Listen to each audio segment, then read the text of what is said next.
Working highway patrol on Interstate 8 near the Mexican border means stopping vehicles that cross into California every night. But some of the cars I pull over have license plates from countries that don't exist, and drivers who speak Spanish dialects that died out centuries ago. Last Tuesday, I stopped a 1950s Buick with Baja California plates, but when I ran the numbers, they came back registered to a man who was executed by firing squad in 1847. The driver handed me documents written in a Spanish so old that even the border agents couldn't translate it. And when I shined my flashlight into the back seat, I saw children wearing clothes that looked like they belonged in the museum. When I called for backup and looked up from my radio, the car was gone. But I could still smell desert flowers and gunpowder lingering in the night air where it had been parked. That was 3 weeks ago. Since then, I've been having the same dream every night. I'm standing in the middle of Route 94 near Tecate, watching a convoy of headlights approach from the south. In the dream, I can hear mariachi music drifting from the vehicles, but when they get close enough for me to see inside, there are no drivers. Just empty seats and steering wheels turning by themselves. I wake up with the taste of copper pennies in my mouth and dirt under my fingernails, even though I shower before bed every night. My name is Officer Miguel Ramirez, and I've worked the graveyard shift on the Border Patrol section of I-8 for 7 years.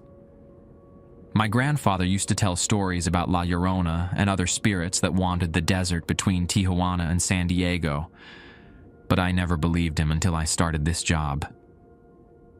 The older officers call this stretch of highway El Camino de los Perdidos, the road of the lost. And now I understand why. 3 days after the Buick incident, Sergeant Torres pulled me aside during roll call. He's been working this beat for 22 years, and his face looked like weathered leather as he handed me a folded piece of paper. "Ramirez," he said, glancing around to make sure we weren't overheard. "There are protocols for situations like what you encountered Tuesday night. Protocols that aren't in any official manual." I unfolded the paper and saw 7 rules written in Torres's careful handwriting. At the bottom, he'd added a note. "These rules have kept officers alive since 1952. Follow them exactly, and don't ask questions about where they came from." That night, as I drove my patrol route past the Otay Mesa checkpoint, I kept the paper folded in my breast pocket. I thought Torres was pulling some kind of elaborate prank on the new guy who'd been spooked by a vintage car and some actors in period costumes. I was wrong. The rules aren't a joke. They're a lifeline. And tonight, I'm going to tell you why every officer who works the border needs to know them. Because the things that cross over from the other side aren't always looking for the American dream. Some of them are looking for something much darker. The rules were written on standard CHP letterhead, but the paper felt older than it should have, like something that had been photocopied too many times. I sat in my cruiser at the Tecate Road off-ramp, engine running, and read through them under the dome light. Protocol 847B, Border Patrol Night Shift, Procedures for Official Use Only. Rule 1. If you stop a vehicle with license plates that show dates before 1950, do not approach the driver's side. Signal them to roll down their window and conduct the stop from behind your vehicle's engine block. Rule 2. Any driver who hands you documents written in languages other than English or modern Spanish should be told to continue north. Do not run their information through dispatch. Do not ask for backup. Rule 3. If children in the back seat of any vehicle appear to be wearing burial clothes, end the traffic stop immediately. Return to your cruiser and drive to the next exit. Rule 4. Vehicles traveling without headlights between 2:30 and 4 a.m. are not to be pursued. Note the time and location in your log, but do not engage. Rule 5. If you hear mariachi music coming from an empty vehicle, leave your radio on Channel 7 and drive toward the nearest populated area. Do not investigate the source. Rule 6. Any person who exits their vehicle before you approach should be considered extremely dangerous. Call for immediate backup and do not pursue if they flee on foot into the desert. Rule 7. If you encounter Officer Patricia Morales, badge number 4739, inform her that her shift ended in 1987. She will understand and leave the area. I read through the list 3 times, waiting for the punchline. Patricia Morales. I'd heard that name during training. She'd been killed in a shootout near the Otay border crossing. But that was before my time. The whole thing felt like some kind of hazing ritual the senior officers put new guys through. My radio crackled to life. Unit 47, we have a vehicle traveling eastbound on 8 near Buckman Springs Road. No plates visible. Can you respond? I folded the paper and tucked it into my shirt pocket. Unit 47, copy that. En route. The drive to Buckman Springs took 15 minutes through winding desert highway. Scattered Joshua trees created strange silhouettes against the star-filled sky, and I could see the lights of Border Patrol checkpoints twinkling in the distance like fallen constellations. I found the vehicle parked on the shoulder just past the Buckman Springs Road exit. A beat-up Ford pickup truck with no rear license plate and a front bumper that looked like it had been hand-forged from scrap metal. The truck's headlights were off, but the engine was still running. As I pulled up behind it, my headlights illuminated the back window. I could see the outline of someone sitting in the driver's seat, but they weren't moving, not even breathing that I could tell. I called it in. Unit 47.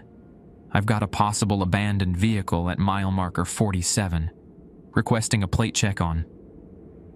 I squinted at the front of the truck. There was a license plate, but the numbers kept shifting every time I looked directly at them. Dispatch, I'm unable to read the front plate clearly. Possible obstruction. Copy that. Unit 47. Approach with caution. I grabbed my flashlight and stepped out of the cruiser. The desert air carried the scent of creosote and something else. Something sweet and cloying that reminded me of the funeral home where my grandmother's wake had been held. The driver's door of the truck was already open, hanging at an odd angle like it had been forced. I approached from the passenger side, keeping my hand near my weapon. Highway Patrol. Sir, I need you to step out of the vehicle. No response.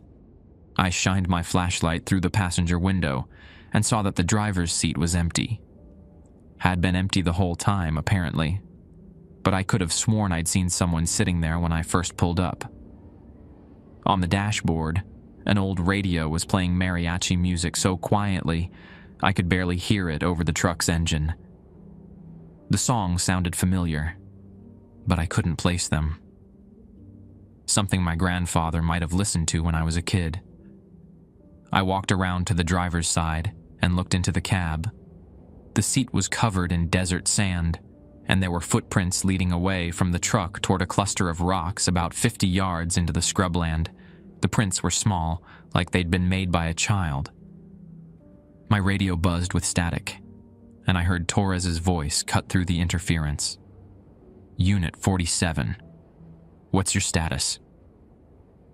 I looked back at the footprints, then at the radio still playing its ghostly music. The paper in my pocket suddenly felt heavier. Unit 47. False alarm, I said, backing toward my cruiser. Vehicle appears to have been abandoned. I'm returning to patrol. But as I drove away, I could see in my rearview mirror that the truck's headlights had turned on, and it was following the same route I'd taken, northbound toward San Diego. 2 hours later, I was parked at the way station near Alpine when dispatch called again. Unit 47, we've got reports of erratic driving on westbound 8, mile marker 35. Vehicle description is a dark sedan, possibly vintage model. Unit 47, copy, responding. Mile marker 35 put me right at the Willows Road exit, where the highway curves through a stretch of desert that locals call Dead Man's Canyon. The name comes from an old story about a stagecoach robbery in the 1800s where passengers were left to die in the heat. My grandfather used to say their spirits still walk the road at night, looking for rides back to San Diego. I found the sedan pulled over near a historical marker about the Butterfield stage route. Even from a distance, I could tell something was off about the car. It sat too low to the ground, and the chrome bumpers reflected my headlights in a way that made them look almost liquid. As I got closer, my stomach dropped. The license plate was clearly visible in my headlights. California 1949. The numbers below it read BF4472. Rule 1 flashed through my mind. If you stop a vehicle with license plates that show dates before 1950, do not approach the driver's side.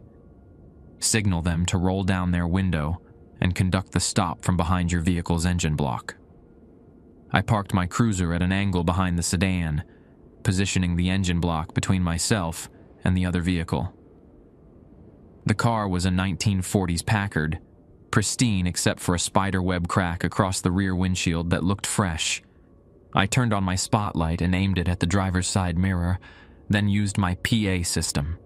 "Driver of the Packard, please roll down your window and show me your hands." Nothing happened for a long moment. Then the window began to roll down, but not like a normal window. It moved in jerky increments, stopping and starting as if operated by someone who wasn't quite sure how it worked. A man's arm emerged from the window. The sleeve of his shirt was white cotton, pressed and clean, but the fabric looked heavy and formal in a way that reminded me of my great-uncle's burial clothes. His hand was pale and thin, with fingernails that appeared to have been recently manicured. "Officer," he called out, his voice carrying clearly across the 20 feet between us. I seemed to have become turned around. "Could you direct me to the Mission San Diego?" My training kicked in, but the rules were louder. The Mission San Diego de Alcalá was the original Spanish mission, founded in 1769. It still existed, but people usually called it Mission Valley, or just the Mission. Nobody referred to it by its full historical name, unless they'd been there when it was built. "Sir, I need to see your driver's license and registration." The hand disappeared back into the car. A few seconds later, it reappeared holding a leather folder. "I have my travel papers here, officer." "Everything is in order." He tossed the folder onto the asphalt between us. I approached it cautiously, keeping my cruiser's engine block between myself and the Packard. The letter was old but well maintained, and when I opened it, I found documents written in Spanish script, so elaborate it looked like calligraphy. The ink had a brownish tint, like it had been made from something other than standard dye. At the top of the first page, I could make out what looked like an official seal, but the image was of a Spanish coat of arms I didn't recognize. The name on the documents was Don Fernando Vázquez de la Torre, and the date of issue was listed as Año de Nuestro Señor 1847, the year of our Lord, 1847. Rule 2. Any driver who hands you documents written in languages other than English or modern Spanish should be told to continue north. Do not run their information through dispatch. Do not ask for backup. I closed the folder and walked back toward the Packard, stopping when I reached the edge of my cruiser's front bumper. "Sir, your documents appear to be in order. Please continue north on Interstate 8 toward San Diego." "Muchas gracias, officer. You are most kind." The hand retrieved the folder when I tossed it back. "Tell me, what year is this?" I seem to have lost track of time during my journey. "It's 2023, sir." A long pause. Then what might have been laughter, though it sounded more like wind through dry leaves. "Ah, much later than I expected. The mission will have changed considerably, I suspect. Yes, sir, it probably has. The window began to roll up in those same jerky increments. The Packard's engine turned over with a sound like marbles rattling in a tin can, and the car pulled back onto the highway. As it drove away, I could see that the rear license plate was completely different from the front. It read, Estado de California, 1847, in what looked like hand-painted letters. I returned to my cruiser and sat there for several minutes, watching the Packard's taillights disappear over the next hill. My hands were shaking, but not from fear. From the certainty that I had just spoken with someone who had been driving that same road for over a century, looking for a mission that had been moved twice since he'd last visited it. My radio crackled. Unit 47, status update on the erratic driver. Unit 47, driver was experiencing navigation confusion. Issue resolved. Suspect was directed toward appropriate destination. Copy that. Any citations issued? I thought about the travel papers dated 1847, written in colonial Spanish for a man whose voice had sounded like he was speaking from the bottom of a well. Negative. Dispatch. Driver had proper documentation. The rest of my shift passed quietly. I patrolled the usual routes, stopped 3 vehicles for speeding violations, and helped a family from Phoenix change a flat tower near the Jacumba exit. Normal police work. The kind of stuff they teach you in the academy. But every time I passed mile marker 35, I could smell something that hadn't been there before the Packard. Desert sage mixed with old leather, and something else that reminded me of the incense they burned during Mass at my grandmother's church. Around 5 a.m., as I was heading back to the station, I passed Torres filling up his patrol car at the Chevron on Jamacha Boulevard. He waved me over to the pump next to his. How was your first night with the protocols, Ramirez? Interesting, I said, getting out to stretch my legs. Torres, how long have those rules been in use?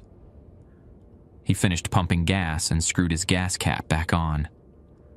They started getting written down in 1952, after Officer Morales went missing the first time. But people have been seeing strange things on that stretch of highway since the Spanish built the first roads through here. The first time? What do you mean, the first time? Torres's expression grew serious. That's Rule 7, son. When you meet Patricia, you'll understand.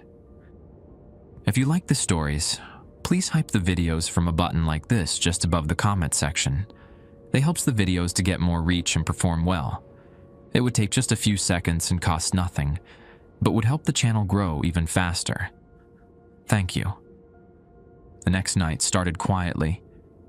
I'd managed 4 hours of sleep after my conversation with Torres, though I kept waking up with the taste of desert sage in my mouth. When I reported for duty, he handed me a thermos of coffee that smelled stronger than usual. You'll need the caffeine tonight, he said. Full moon brings them out more often. I wanted to ask what he meant, but dispatch was already calling units to various locations across the county. Another officer was handling the domestic violence call in Chula Vista, and there was a multi-car accident near the 163 interchange that had everyone tied up. That left me alone on the border stretch of I-8. Around 11 p.m., I was parked at the scenic overlook near Kitchen Creek Road when I spotted headlights approaching from the east. The vehicle was moving slowly, maybe 40 miles per hour in a 65 zone. As it got closer, I could see it was a station wagon from the 1960s, wood paneling on the sides, California plates. I pulled out behind it and activated my overhead lights. The station wagon immediately signaled and pulled over near the bridge that crosses Kitchen Creek. Normal behavior for a routine traffic stop. I ran the plates through dispatch while the driver waited. They came back clean. Registered to Maria Elena Gutierrez in National City, no outstanding warrants, current registration and insurance. Everything looked legitimate. But as I approached the vehicle, I noticed the rear window had several small handprints pressed against the glass from the inside. Children's handprints. The driver's window rolled down as I reached the car. The woman behind the wheel was middle-aged, with graying hair pulled back in a neat bun. She wore a black dress that looked formal enough for church or a funeral. "Good evening, ma'am. I stopped you because you were traveling significantly under the speed limit. Is everything all right?" "Oh, yes, officer. I'm sorry. We've had a long drive, and the children are tired. I didn't want to push too hard." I glanced toward the back seat, and what I saw there made my mouth go dry. 3 children sat in the rear seats, perfectly still and quiet. They appeared to be between 6 and 10 years old, 2 boys and a girl. All 3 wore matching outfits, white shirts, dark pants or skirts, and small black shoes that looked freshly polished. But it was their faces that triggered every alarm bell in my head. Their skin had a waxy, grayish pallor that reminded me of the funeral home where I'd said goodbye to my grandfather. Their eyes were closed, and their hands were folded in their laps in a way that looked too formal, too practiced. Rule 3 crashed into my consciousness. If children in the back seat of any vehicle appear to be wearing burial clothes, end the traffic stop immediately. Return to your cruiser and drive to the next exit. "Ma'am, I need you to," I started to say, but one of the children opened her eyes and looked directly at me.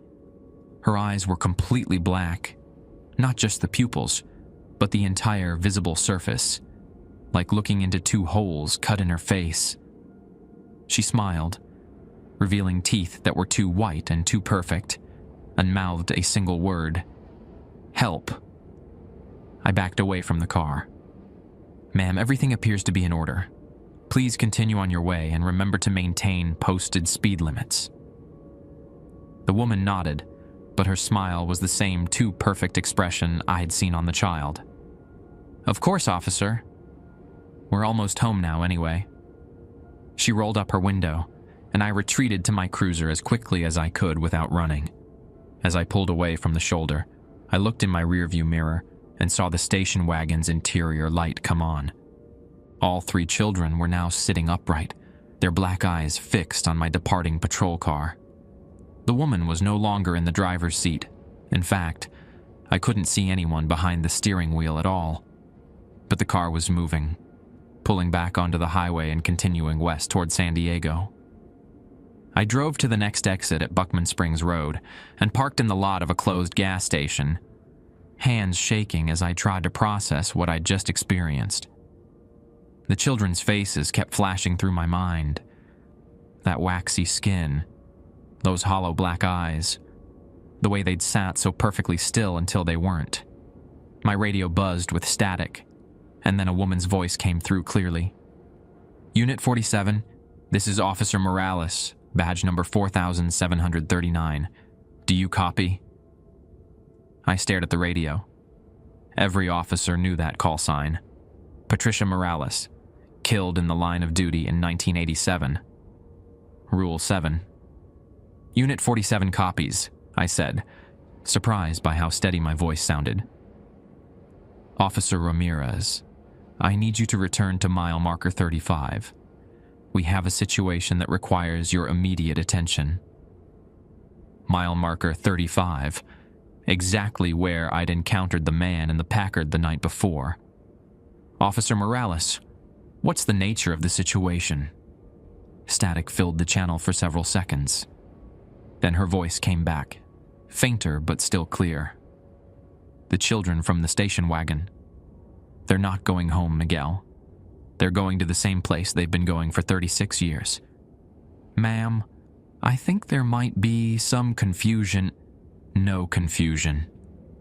I've been watching that family drive this route since 1987. 3 children who died in the car accident on Kitchen Creek Bridge, along with their grandmother. They're looking for their parents, but their parents moved away years ago." I gripped the radio tighter.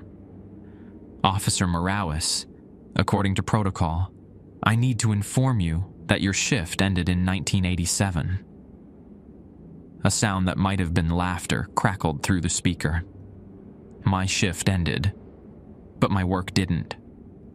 Miguel, those children will keep driving until they find what they're looking for, and they'll take other people with them if they get desperate enough. What do you want me to do? Meet me at mile marker 35. There's something I need to show you about the rules. Something Torres didn't explain. The radio went dead. I sat in the empty gas station parking lot for 5 minutes, staring at the radio and trying to decide if I was losing my mind. The logical part of my brain insisted that someone was playing an elaborate prank, maybe using old department records to mess with the new guy. But I kept thinking about those children's black eyes and the way the station wagon had continued moving with no visible driver.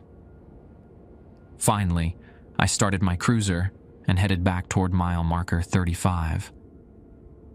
As I drove through the curves of Dead Man's Canyon, I could see a single set of headlights parked on the shoulder ahead. A highway patrol cruiser, but an older model than the ones we currently used. I pulled up behind it and looked at the license plate. It read, CHP 1987. A figure got out of the other patrol car and walked toward my headlights. Even from a distance, I could see it was a woman in a CHP uniform, but something about the way she moved seemed off. Her steps were too measured, too precise, like someone consciously remembering how to walk. As she got closer, I could see her face clearly. She looked exactly like the photograph in the memorial hallway at headquarters. Officer Patricia Morales, 28 years old, killed during a routine traffic stop on May 15th, 1987. She stopped next to my driver's window and tapped on the glass. "Hello, Miguel," she said, her voice muffled but audible through the window. "We need to talk about what happens when the rules aren't enough." I rolled down my window, and Officer Patricia Morales stepped closer. Up close, she looked exactly like her memorial photograph, except for her eyes. They held a sadness that seemed to go deeper than death itself. "You followed Rule 7, she said. "Most officers panic when I appear. Some try to call for backup. Torres told me you'd been killed in 1987. I was. Right here, actually." She gestured toward the asphalt beneath our feet. "Traffic stop gone wrong. The driver pulled a gun and I never saw it coming. Been stuck on this highway ever since." I studied her uniform. It looked real enough. Pressed shirt, polished badge, duty belt with all the standard equipment. But there was something off about the way the fabric hung on her frame, as if it wasn't quite solid. "Why are you still here?" Patricia walked over to the guardrail and looked out across the desert. The moonlight made her skin appear translucent. "Same reason as everyone else who gets trapped on this stretch of road. There's something about this place that holds on to people who die violently or with unfinished business. The rules. Are they meant to protect us from people like you?" She turned back toward me, and for a moment I could see right through her, to the Joshua trees beyond. The rules protect you from the angry ones. The spirits who died full of rage or fear. I'm not one of them. Then why Rule 7? Why do I need to tell you your shift ended? Because sometimes I forget. When you've been patrolling the same route for 36 years, the lines between past and present get blurry. Telling me my shift is over helps me remember what I am. A car approached from the east, headlights cutting through the darkness. We both watched as it passed without slowing, a normal vehicle with normal occupants going about their normal lives. "Patricia, what's really happening here? Those children in the station wagon, the man in the Packard, are they all trapped like you?" "Not trapped. Hunting." Her expression hardened. Miguel, the rules Torres gave you only cover the passive spirits. The ones who were just trying to get somewhere or finish something they started when they were alive. But there are others. She walked back to her patrol car and retrieved something from the front seat. Another sheet of paper, this one yellowed with age. These are the additional protocols. The ones Torres will give you after your first month, assuming you survive that long. I took the paper from her. The writing was in multiple hands, as if different officers had added rules over the years. Some were typed, others handwritten in various inks. Rule 8. If you encounter a vehicle traveling against traffic flow, do not pursue. These are hunting parties from the other side. Radio all units to avoid the area. Rule 9. Drivers who speak perfect English but cast no reflection in your mirrors are to be avoided at all costs. Do not engage in conversation beyond basic traffic stop procedures. Rule 10. If your patrol car's radio begins playing Spanish colonial music, you have entered a temporal displacement zone. Turn around immediately and do not stop until you reach a populated area. Rule 11. Any hitchhiker standing at mile marker 44 is Officer James Rodriguez, killed in 1963. He will try to get you to drive him to his family's house in Logan Heights. The house was demolished in 1978. Rule 12. Vehicles with more passengers than seats are carrying souls to judgment. Count carefully, and if the numbers don't match, end the stop immediately. I read through the additional rules twice, feeling my understanding of the situation shift dramatically. There are more of you. Dozens, maybe hundreds. This highway cuts through what the Kumeyaay called the place where worlds touch. Spanish missionaries built the first roads here because they thought the visions were messages from God. They were wrong. What kind of visions?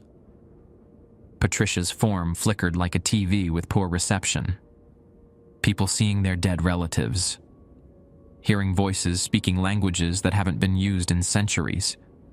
Cars appearing from time periods that don't match where they should be. Why hasn't anyone reported this? Why isn't there an investigation? Who would believe it? And more importantly, who would want to shut down one of California's major border crossings based on ghost stories? She gave me a bitter smile. The department knows. They've always known. That's why they assign certain officers to this route. Ones who are either too new to ask questions or too close to retirement to care. A distant sound caught my attention. Mariachi music drifting across the desert from somewhere to the south. Patricia's expression changed instantly from sad resignation to alert concern. That's not good. Miguel, you need to get off this highway right now. What's wrong? Rule 5. When you hear mariachi music coming from an empty vehicle, it means they're hunting. And tonight, they're getting close. I looked toward the sound. Through the darkness, I could see a convoy of headlights approaching from the direction of the Mexican border. 5 or 6 vehicles traveling in formation, all of them moving too slowly and too close together to be normal traffic. Who are they? Spanish colonists who died during the Mexican-American War. They've been trying to get back to Mexico for over a century, but every time they cross the border, they end up right back here. They're angry, Miguel. Angrier than they were when they first died. The music was getting louder. I could make out the melody now. Something mournful and old that reminded me of the songs my great-grandmother used to hum while cooking. The rules say to drive to a populated area with my radio on Channel 7. The rules assume you have time to escape. Patricia looked at the approaching lights, then back at me. Those vehicles are moving faster than they appear. You have maybe 2 minutes before they reach us. I ran to my patrol car and started the engine. What about you? I'm already dead, remember? They can't hurt me any more than I'm already hurt. She walked toward her own vehicle. Miguel, when you get back to the station, tell Torres that the hunting parties are getting more aggressive. The barriers between worlds are getting thinner. What does that mean? It means the rules might not be enough much longer. I put my car in gear and started driving north, switching my radio to channel 7 as instructed. In my rearview mirror, I could see Patricia's patrol car pulling away in the opposite direction, heading straight toward the approaching convoy. The mariachi music followed me for nearly 10 miles, sometimes fading to a whisper and sometimes swelling loud enough to drown out my engine. It wasn't until I reached the lights of Alpine that it finally stopped completely. I pulled into the parking lot of a 24-hour diner and sat there for 20 minutes, hands shaking as I processed what Patricia had told me. The additional rules were still on the passenger seat, and I read through them again by the dome light. 12 rules total. 12 different ways to die if I made the wrong choice during a traffic stop. My radio crackled to life on the standard frequency. Unit 47, this is dispatch. We've received reports of multiple vehicle accident near mile marker 35. Can you respond? I looked back toward the highway, then at the diner's warm yellow windows, where normal people were drinking coffee and eating late-night meals. Dispatch, Unit 47 is temporarily out of service. Mechanical issues. Copy that. Unit 47. We'll send Unit 52 to investigate. I turned off my radio and walked into the diner. Whatever had happened at mile marker 35, I wasn't ready to see the aftermath. Not yet. I didn't sleep the next day. Every time I closed my eyes, I saw Patricia Morales driving toward those hunting parties, her translucent form flickering in and out of existence.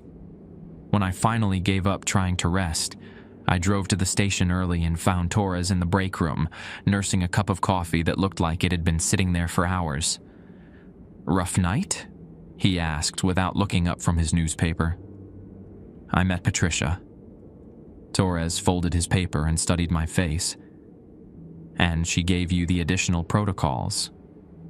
Why didn't you tell me about the hunting parties?" "Because most officers who learn about them too early don't last a month. They either request transfers or start making mistakes." He stood up and walked to the window overlooking the parking lot. "Patricia thinks you're ready. I hope she's right. She said the barriers are getting thinner." They are. We used to see maybe 1 or 2 supernatural incidents per month. Now it's almost nightly. Torres turned back to me. "Miguel, there's something else you need to know. The rules aren't just for your protection. You're helping maintain a balance." "What kind of balance?" "Between the living and the dead. Every time you follow a protocol correctly, you're helping a spirit find peace or preventing them from causing harm. Every time you break a rule."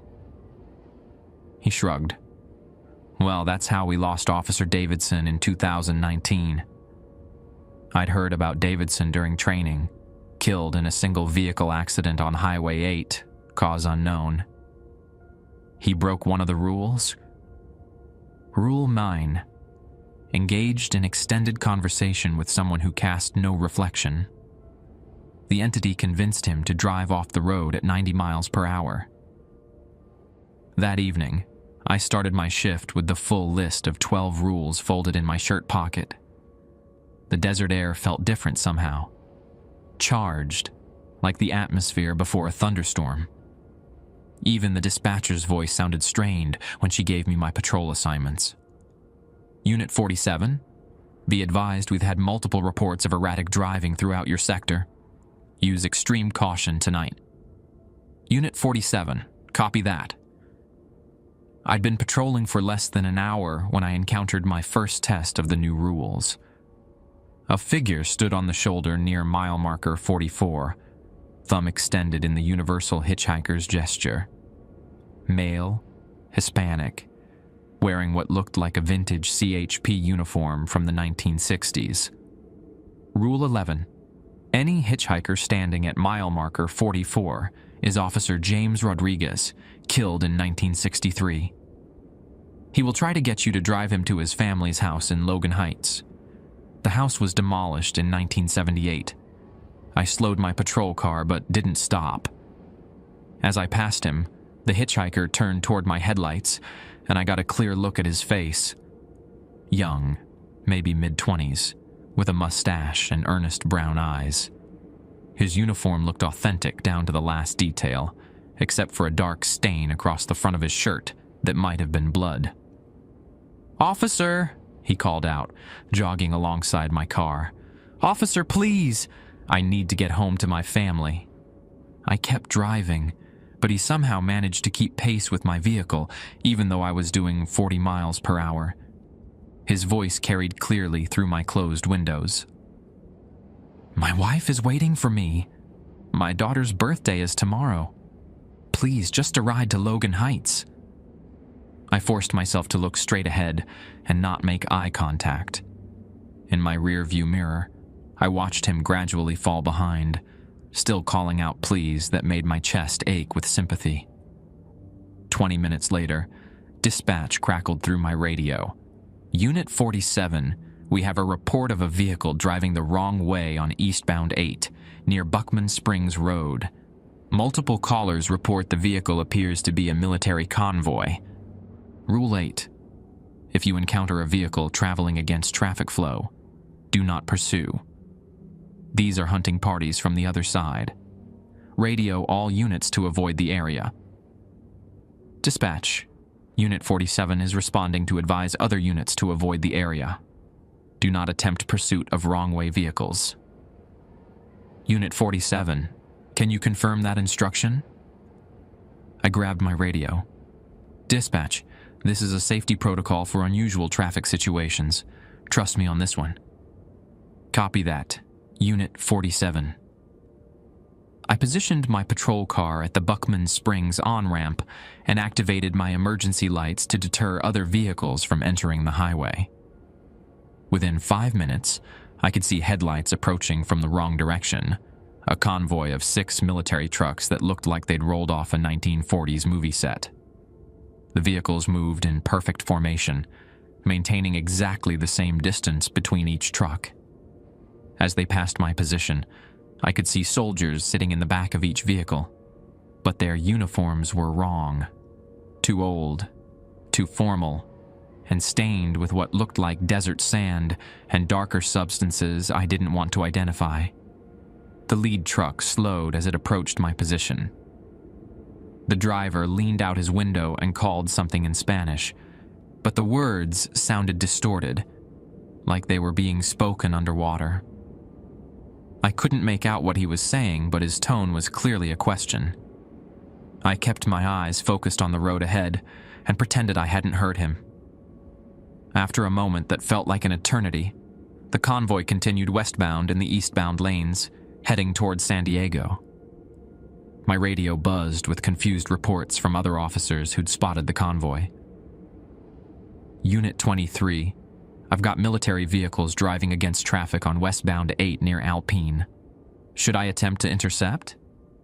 All units, this is Unit 47, I said quickly. Do not engage with military convoy. I repeat, do not engage. Let them pass without interference. Unit 47, what's the nature of this incident? Unit 47, classified traffic safety protocol. Continue normal patrol duties after convoy has cleared your areas. It wasn't exactly lying, but it wasn't the truth either. I was starting to understand why Torres looked so tired all the time. Around 2 a.m., I stopped for coffee at a truck stop near the Willows Road exit. The place was nearly empty, except for a long-haul driver reading a paperback novel and a clerk who looked like he'd rather be anywhere else. As I paid for my coffee, my radio started playing music. Not the usual dispatch chatter. Actual music. Spanish guitars and voices singing in harmonies that sounded centuries old. Rule 10. If your patrol car's radio begins playing Spanish colonial music, You have entered a temporal displacement zone. Turn around immediately and do not stop until you reach a populated area. I dropped a $5 bill on the counter and ran to my patrol car. The music was getting louder, and I could see that the digital clock on my dashboard was spinning backward.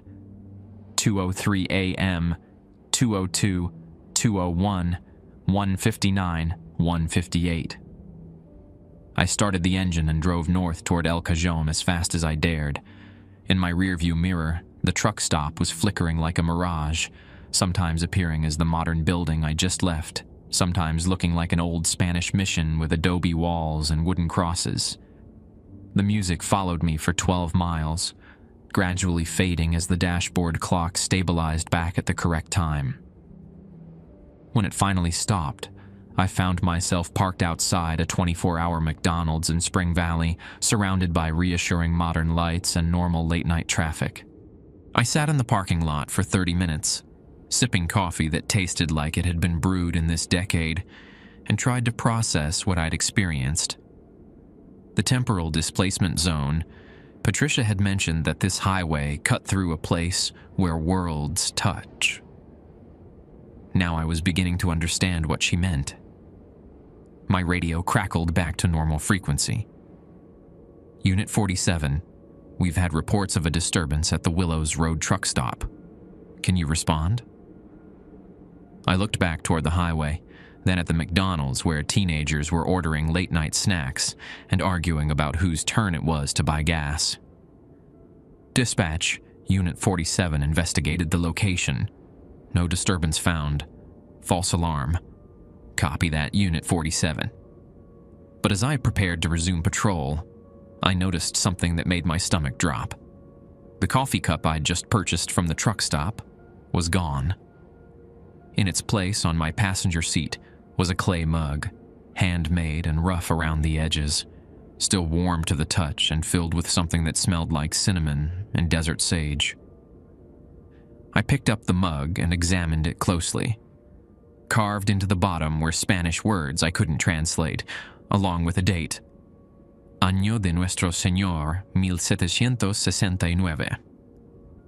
1769. The year the Spanish founded their first mission in San Diego. I was still holding the mug when my radio crackled with Patricia's voice. Unit 47, you did well tonight. But Miguel, the displacements are getting stronger. We may not have much time left. Time for what? To find a way to close the breach permanently, before something comes through that the rules can't handle. The clay mug sat on my kitchen table for 2 days, a constant reminder that I was living in a world where Spanish colonial pottery could materialize in patrol cars. I'd tried researching the words carved into the bottom, but the closest translation I could find was something about sacred ground and the watching place. When I reported from my third night shift with the rules, Torres pulled me aside before roll call. Patricia contacted me through the radio yesterday, he said, keeping his voice low. She says tonight is going to be different. Bad different. What do you mean? All the displaced spirits, all the temporal anomalies, they've been building towards something. Think of it like pressure building in a steam engine. Eventually, something has to give. And tonight is when something gives? Torres nodded grimly. She wants to meet you at mile marker 35 before you start your regular patrol. Says she has a plan, but it's going to require breaking some of the rules. Breaking them? I thought the rules kept us alive. They do. But sometimes survival isn't the most important thing. He handed me an extra radio, older than the standard issue. Use this to contact Patricia directly. Channel 13. I clipped the second radio to my duty belt and headed out into the desert. The night felt different from the moment I left the station. The air was thicker, charged with an energy that made my skin prickle. Even the coyotes seemed to be avoiding the area. I didn't hear a single howl during the entire drive to mile marker 35. Patricia was waiting for me, leaning against the hood of her 1987 patrol car. She looked more solid than usual, almost fully corporeal, but her edges still flickered occasionally like a photograph developing in slow motion. "Miguel, we have a problem. A big one. Torres said you had a plan." "I do, but you're not going to like it." She gestured toward the desert south of the highway. "There's a reason this particular stretch of road has so much supernatural activity. Back in 1847, during the Mexican-American War, a Spanish mission was destroyed here. Not just abandoned, completely obliterated by artillery fire." I looked toward the empty desert, trying to imagine buildings that had been gone for over a century. What does that have to do with the spirits? The mission wasn't just a church. It was built on a Kumeyaay sacred site, a place where they believed the spirit world touched the physical world. When the Spanish destroyed it, they didn't just kill people. They tore a hole between dimensions. A hole that's been getting bigger. Exactly. Every violent death on this highway, every spirit that gets trapped here, makes the tear wider. And tonight, something is trying to come through from the other side. As if summoned by her words, the temperature dropped 20 degrees in the space of seconds. My breath began to mist, and frost started forming on my windshield, despite the fact that it was a warm September night. What kind of something? Patricia's expression grew grim. The thing that destroyed the mission in the first place. It's been waiting on the other side for 176 years, and now the barrier is weak enough for it to cross over. The ground beneath our feet began to vibrate, a low tremor that seemed to come from deep underground. In the distance, I could hear the sound of artillery fire, cannons that hadn't existed in this area since the 1840s. "Patricia, what's your plan?" "We're going to seal the breach. Permanently." She pulled out what looked like a stick of dynamite, but the fuse was made of braided grass, and the casing was carved with Spanish religious symbols. "This is from the original mission. I've been carrying it since 1987, waiting for the right moment." "You want to blow up the highway?" "I want to collapse the dimensional gateway. But to do that, someone has to be on the other side when it closes." The artillery sounds were getting closer, and now I could see muzzle flashes in the darkness to the south. But these weren't modern weapons. The flashes had the orange glow of black powder cannons. "Miguel, listen carefully. In about 5 minutes, vehicles are going to start coming from both directions. Not normal vehicles. Every spirit that's ever been trapped on this highway is going to converge on this location. The hunting parties, the colonial officials, the dead children, Officer Rodriguez, all of them. Why? Because they can sense what's coming through. They're either trying to escape back to their own time periods, or they're being drawn here to feed it." As she spoke, headlights began appearing on both horizons. From the east, I could see the Packard that belonged to Don Fernando, followed by what looked like an entire Spanish convoy. From the west came the station wagon with the dead children, followed by military trucks and vehicles I didn't recognize from any time period. "This is where you have to break the rules, Miguel. Every protocol Torres taught you, every warning I've given you, forget all of it. Tonight, you have to engage with the spirits directly. That's insane.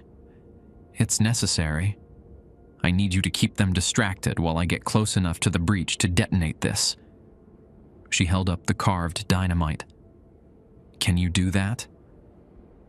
I looked at the approaching convoy of supernatural vehicles, then back at Patricia. Her form was flickering more rapidly now, as if the dimensional instability was affecting her ability to maintain cohesion. "What happens to you after you detonate it?"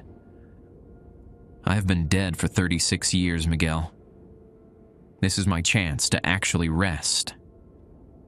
The first vehicle reached our position. Don Fernando's Packard. He pulled over and got out, but this time he didn't look like the polite colonial official I'd encountered before. His formal clothes were now torn and blood-stained, and his eyes held a desperate hunger that made me step back instinctively. "Officer," he said, his accent thicker than before, "you must help us. There is something coming that should never have been disturbed." Behind him, Officer Rodriguez materialized on the road, no longer the sad hitchhiker from mile marker 44, but something fierce and protective. "The breach is opening," he said. "We can all feel it pulling at us."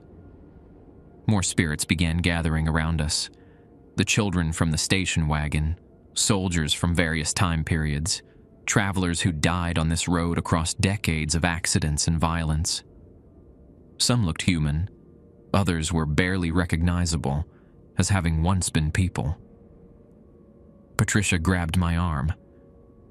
"Now, Miguel. Talk to them. Keep them here while I reach the breach point." She started running toward the source of the artillery sounds, the carved dynamite clutched in her hand. I watched her go, then turned to face the assembled spirits of Highway 8. "Listen to me," I called out, surprised by the authority in my own voice. "I know you're all afraid, but Patricia has a plan to stop whatever's coming through." Don Fernando stepped closer. "You do not understand, officer. The thing that destroyed our mission, that killed my family, it feeds on the boundary between life and death. Every soul trapped here makes it stronger. Then help us close the breach permanently. We cannot. We are bound to this place by our own deaths. But you still belong to the world of the living. You can choose to leave." The ground shook more violently, and cracks began appearing in the asphalt. Through the fissures, I could see glimpses of another landscape.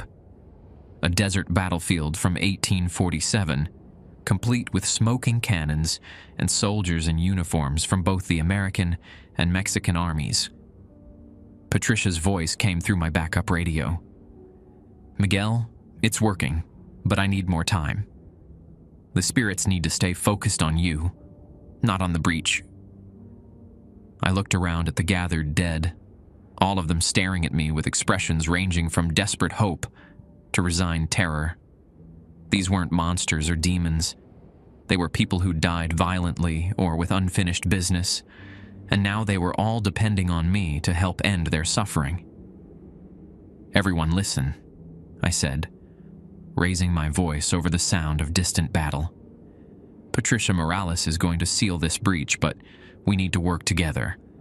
Those of you who've been protecting this highway, keep doing that. Don't let whatever's coming through reach the populated areas." Officer Rodriguez nodded and began organizing the military spirits into a defensive line.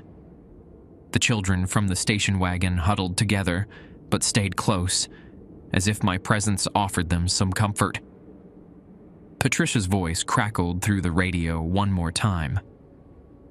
30 seconds, Miguel. When you see the flash, get everyone as far from the breach as possible." I looked toward the source of the artillery sounds and saw Patricia's flickering form standing at the edge of a massive crack in reality. Through the gap, I could see something enormous moving in the 1847 battlefield, something that definitely wasn't human and definitely wasn't supposed to exist in any time period. "Everyone get back!" I shouted. "Patricia's about to—" The world exploded in white light. The flash of light lasted 3 seconds and left spots dancing across my vision for several minutes afterward. When I could see clearly again, mile marker 35 looked like it had been hit by an earthquake. The asphalt was cracked and buckled, with chunks of concrete scattered across both lanes. My patrol car had been thrown sideways by the blast, and the windows were spider-webbed but somehow still intact. Steam rose from the ground where the dimensional breach had been, carrying the scent of sulfur and something else that reminded me of church incense. Share entire screen. But Patricia was gone. So was her 1987 patrol car. The spot where she detonated the mission explosive was now marked by a perfect circle of blackened earth, as if someone had pressed a giant branding iron against the desert floor. Properties. I picked myself up from where the shockwave had knocked me down and looked around for the spirits who'd gathered to witness Patricia's sacrifice. You need to add an input capture. Don Fernando stood about 20 feet away, but he looked different now, So hit cancel. younger somehow, No, that's and peaceful in a way he hadn't appeared before. Officer Ramirez, See when I talk how it he goes said, up high? his voice carrying a note of wonder. I can see my family. Okay, I thought that's what this They are waiting for me. You need to add a microphone. So go As to he spoke, yep, perfect. his form began to fade, And then, but not in the flickering, thing I have. unstable way spirits no, 'cause yours usually says disappeared. headphones. Hit okay. This was gradual and gentle, like morning mist burning And off under then scroll sunlight. down on your mixer. He smiled as he dissolved, and I could swear I heard Scroll down distant right there. voices calling his name Okay, in now talk. Spanish. Okay, can you hear me? Officer Rodriguez appeared working? beside me, still wearing Yeah, it's his working. 1960s uniform, but Alright, looking then more I'm solid than I'd ever seen him. press It worked, Volume. he said simply. Okay, now say something. The breach is sealed. All right, can you hear me now? What happens now?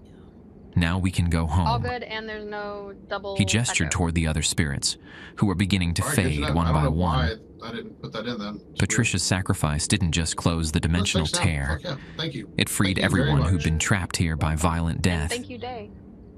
The children I from the think Dave station bounced, but, wagon Dave, you waved still here? goodbye as they It's a bad vanished, result. their faces no longer he's pale and fixed. waxy, but bright with joy. The various military spirits saluted before dissolving into the desert air. Stop sharing screens. One so by I don't one, have that. decades of trapped souls found their way to whatever came after this world. Rodriguez was the last to go. A walking W. Take care of this stretch of highway, Miguel. All right. It's going to be different now, but it still needs watching. Damn, that shit's clean. Different how? He smiled. He ain't heard You'll that see. in a hot minute. After he Trying to faded release a away, record, you don't even I know. was alone on the damaged highway with my battered patrol car and the lingering smell of sulfur and incense. I used my regular radio to call for backup, right. reporting the I do incident have as a a random- possible random gas question. line explosion For that industry, had damaged if the I'm watching- roadway. Within an Yeah, right. hour, the area was yes. swarming with emergency Oh, vehicles. On my live stream, it shows, Caltrans like, crews arrived to viewer assess the count. road damage, Is that Firefighters checked for gas leaks, all of us, or is it just my and my side? sergeant questioned me It's just yours extensively on about what live I'd stream. witnessed. I've had You were 8 people thrown watching 20 it the feet whole by time the then. blast, Sergeant Martinez said, No, that's your examining shared my viewers. uniform for signs of injury. All right, so it's between Are you sure? everybody. But you don't have so much Yeah, as a the scratch viewer on you. is yours. The shared viewer is How do you across explain all of us. that? Well, it's not like if you go to my stream, I it got says, lucky, it shows I the said, viewer here. which was technically true. That's what I'm The saying. official report Viewer listed is the incident total as a viewers. geological event of shared unknown viewers origin, Is now 10. possibly related to underground Right? cave systems No, no, collapsing. Across all 4 of us. The highway was reopened Oh, after okay, 3 I days of asked- okay, repairs, if you just and hover life over it, returned to it'll tell normal. you, I have 6 people. Except it didn't. Not Nice. really. No, I have 5 people. Hover The over. first thing I noticed was the Somebody heard you silence. and they're like, I'm For out. 7 Alright. years, That's I'd grown fine. accustomed to the I don't know constant how- hey, background look, hum Morgan, of hey. supernatural activity on Highway I'm 8. right there with you. I'm Radio literally static didn't even that know shouldn't there was a exist. total count Temperature and a- fluctuations that made no meteorological sense, and the didn't know there was a feeling of total being count watched and by a invisible eyes. solo count. All I of that was I bet it gone. was Day that bounced. My next shift was eerily quiet. No calls about erratic driving. No reports I of have no vehicles idea. where they shouldn't be. But No whoever did that mysterious talking in figures chat, standing on the well, it shoulder. would be a group chat. Well, I don't know. I drove the same patrol route I'd covered for months, but it Sorry, I felt said like Albert. traveling through an entirely different Double audio may landscape. help. Around Yeah, 3 a.m., clicked up here somewhere. I stopped at mile marker 35 to inspect the Hey, repair work. Ozzy! The asphalt looked What up, perfect, what up? with no sign of the damage up, from Ozzy? Patricia's explosion. But when I got out of my car, Welcome to the fun. I noticed Alright, I'm gonna something keep that made buying me stuff. smile. Get back after Desert this. wildflowers had sprouted Yeah, in a I've perfect bought circle and added all my where the stuff dimensional already, so I'm breach had just been waiting on sealed. everybody to ready up, so Mexican when gold Demon comes poppies, back from brittle walking her bush, pup, and we'll ghost get rolling. plants. Flowers that In the typically meantime, I'm only knocking out my bloomed dually after wheel. heavy winter rains, Nice. not in September. They formed a Multitasking. natural memorial that was You hear that far rap? more beautiful than any official monument Dual could have lingo in been. While doing this. I was admiring the unexpected Ordering garden food when headlights while doing appeared it. from the east, My training kicked in automatically. Mine's helping me. I don't know. Check the make and I model. can speak German. Note the There you license go. I can plate. Get that in my pocket. Assess the driver's behavior for signs of impairment or Okay, distress. what did we not buy? What do we have? It was a Honda Equipment Civic, manager. maybe We 10 have years 2 video old, cameras. with Okay, so normal we need California a photo plates. Camera. I'll buy that. The driver pulled over when I activated Y'all my gonna buy overhead some? lights, I have money. and when I approached the vehicle, $637. I found a young woman who looked Okay. nervous but perfectly Can human. you- Evening, ma'am. I stopped you because you were traveling well below the speed limit. Is everything all right? Hey. Oh, yes, So- sir. I'm sorry about that. Man. I'm driving to San Diego for a job interview tomorrow morning, Potential and I guess for- I'm being overly cautious. This Alright, so highway Sam, gives we me the need to creeps at let, night. Get the, The dots creeps? projectors and the video cameras. She because laughed, I don't know embarrassed. What his level is, but I don't think he can get some of It's the other silly, stuff down but here that we can people get. in my I'm hometown almost say free, this stretch so of road if is that helps haunted. everybody. Alright, I'm gonna well, get a- next round, I was half expecting that. to see ghost cars or So you and I something. will get the other stuff for now. I looked back at the I'm getting circle dots of projector. wildflowers, Oh, I don't know what just then happened, at the but turn my woman's screen. earnest face. Oh, Well, I don't think we Ma'am, can have another dots projector. I've been Don't buy it patrolling yet. this Don't highway waste for your money. months, Okay. and I can tell you with complete certainty Save it for the next that you have round. nothing to worry about. Whatever used to be out here is gone I'll now. get the parabolic Really? and the sound recorder. You're sure? I'm sure. Drive safely, and good luck with your interview. Just because As we she don't pulled back know onto the highway, I realized I was telling the truth. what we are and aren't going to The supernatural activity that had plagued this stretch of Interstate 8 for over a century had ended with Patricia's sacrifice. The road was finally just a road, a passage for living people traveling between their homes and their futures. Yeah, But as green I is all the prepared stuff to that I return to my bought. patrol car, I heard Red is something that made me either, pause. was already there or Sam bought it. Music, drifting across the desert from the direction of the Mexican border. Not mariachi music or Spanish colonial hymns, but something contemporary. What is the thing That like might on be your... good. A Mexican-American What is, like, the singer flashlight performing a that's on ballad your about shoulder? love and What is loss that thing? and finding peace know. after struggle. Someone had a flashlight. The music wasn't There's a coming from any headgear, but vehicle I'm or not- it's a radio. level 13, I'm not there It seemed to yet. rise from the And they desert really don't do itself, very well, to be honest with you. as if the land was singing a lullaby to commemorate Like, I all the think when we were all souls who'd playing finally GameStop buying found them. rest. I stood there for several It really minutes, didn't matter. listening to the I think beautiful, we're impossible good. We music, got at least one and of watching the everything that we wildflowers can sway in a have, breeze and that carried no that's scent about all of we can do at the gunpowder moment. or death. Well, do you guys want to play a couple games? Only while we the wait for, clean Demon? smell of sage and desert I don't rain. think we Walk can. When the song Walk to ended, the- Oh, the yeah, she hasn't silence ready that yet. followed was different Yeah, from she the got ready. ominous The only way to quiet do that I'd is to grown kick her. accustomed to during my months on this beat. Oh, wait. I can wait. This was peaceful silence, the kind that comes I'm after playing a bowling. storm has passed and the world is finally safe. I'm gonna throw you. I got back in my patrol car and continued my route, but I knew that my time as a guardian of Highway 8's supernatural secrets was over. The rules Torres had given me, the protocols Patricia had died to maintain, Get over here. the careful balance between the living and the dead, Hey. none of that was necessary anymore. Are you playing Mortal Kombat? The road was Get over healed. here. Get over The rest of here. my shift passed without incident, and when I returned to the station at dawn, I found Torres waiting in the parking that's- lot with 2 cups of coffee, That's when he Right. pops out. How Well, was yeah, it? It's the He producer asked, for the original. handing me one of the cups. For the original Oh, Mortal Kombat. okay. That's how it Quiet. goes, yeah. Really quiet. He nodded, understanding immediately what I meant. Knocked out all these damn- Patricia came through the radio one last time just before sunrise. She wanted me to tell you that the highway is safe now. She also wanted you to have this. He handed me a small envelope with my name written on it in and say, Patricia's "Hey, I'm careful alive." handwriting. Inside was a single We should do a raid sentence. tonight before we get off, Thank you for That's a helping me great finish idea. my shift. since we're all on. Well, I mean, Torres finished the his only- coffee the only and started thing walking is, toward the if we do station that, entrance. We should shift to one Miguel, person. you should know. That way You're we being carry, transferred to a different you know what I beat mean? next Yeah, I week. agree with that. Daytime patrol in Mission Oh. Valley. Why? Or, Because Highway 8 doesn't need a guardian anymore. It needs a regular patrol Oh, yeah, officer you're who can saying, focus yeah. on normal police work. I do agree with that. Like, you got people to He bring over, smiled. then do it. If nobody Congratulations. wants to, then we should shift to one person. You survived something that Is that most people wouldn't believe if you told them about it. Who's that? Is that As Dave? I watched him No, disappear No, into the that station, was me. Just I saying, realized he was right. Watch someone while we're waiting. I had survived Oh, something gotcha. extraordinary, and now like to I pop had to in figure and out how to return to Say a hey to normal others when life. they're alive, so. Working daytime patrol Yeah. in Mission Valley means dealing with soccer moms running late to pick up their kids, Playing right now. tourists lost on their way to Oh, Balboa Ark. Park, In Ark and the Raiders. occasional drunk driver who started their party too early. Another ethnic. Normal problems with normal solutions. Kinda interested The in kind of art. police work I'd trained for at the academy. My new partner, Officer Lisa Chin, thinks I'm paranoid because I always check the back seat of every vehicle we stop. And I never approach a car until I've confirmed the driver's reflection in their mirrors. She doesn't know about the rules that kept me alive on Highway 8, and I've never tried to explain them to her. Some mornings when I'm filling out routine incident reports about fender benders and noise complaints, I wonder if I dreamed the whole thing. All right. Then I remember the clay mug from 1769 that still sits on my kitchen shelf, and Patricia's final note tucked away in my wallet. And I know it all happened exactly as I remember. The wildflowers at mile marker 35 have become something of a local curiosity.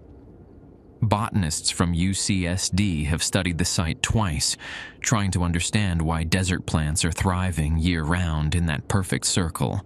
The official explanation involves unique soil composition and microclimate conditions, but the scientists can't explain why the flowers sometimes glow faintly in the moonlight. Torres retired 6 weeks after Patricia sealed the breach. His replacement, Sergeant Williams, has no knowledge of the supernatural protocols and seems genuinely puzzled by the stack of unusual incident reports from previous years. I helped him file them under unexplained phenomena, case closed. I drive Highway 8 sometimes on my days off, just to check on the memorial wildflowers and remember the people I met there. The road feels completely normal now. Busy with commuter traffic during rush hour, quiet but unremarkable late at night.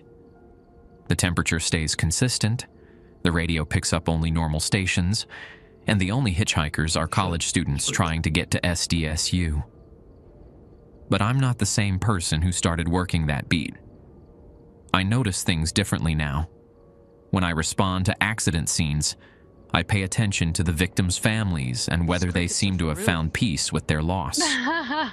When I interview witnesses, Oh, wait. Ready? I listen for the things they're not saying as much as the things they are. I've started volunteering at the San Diego History Center on weekends, helping with their collection of documents from the Mexican-American War period. Last month, I found a letter from a Spanish colonial official named Fernando Vázquez de la Torre, describing his journey to Mission San Diego did I just in do that? 1847. The letter was donated by a family in National City who'd found it in their grandfather's papers. Why? Reading his words, written in the same elaborate script I'd seen on those travel documents, My ass. gave me a sense of You completion wait. I hadn't expected.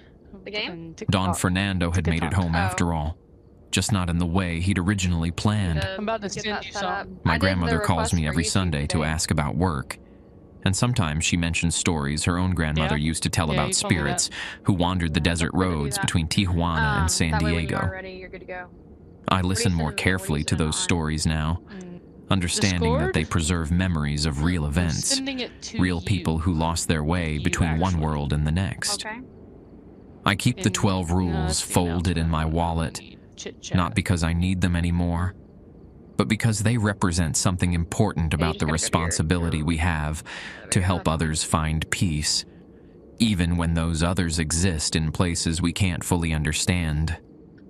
The coffee at my new precinct tastes normal. The parking lot gets regular sunlight, and my radio only picks up dispatch calls and the occasional classic rock station. It's a good life, a safe life, Mm-hmm. the kind of routine existence that most police officers take for granted. You know you put that in my server. But so on anyone quiet who joined nights my when the server moon can is see that, full right? and the desert wind carries the well, scent of sage yes. and Yeah. You wildflowers, gotta start a direct. I sometimes hear distant music direct message to drifting DM. across the city. That's fine. I can delete it. Not fine. mariachi You or can delete Spanish it. colonial hymns, I'll delete but this something frowny, gentle though, and like, grateful, what don't people gonna hear? like voices singing in harmony to celebrate the end of a very long journey home.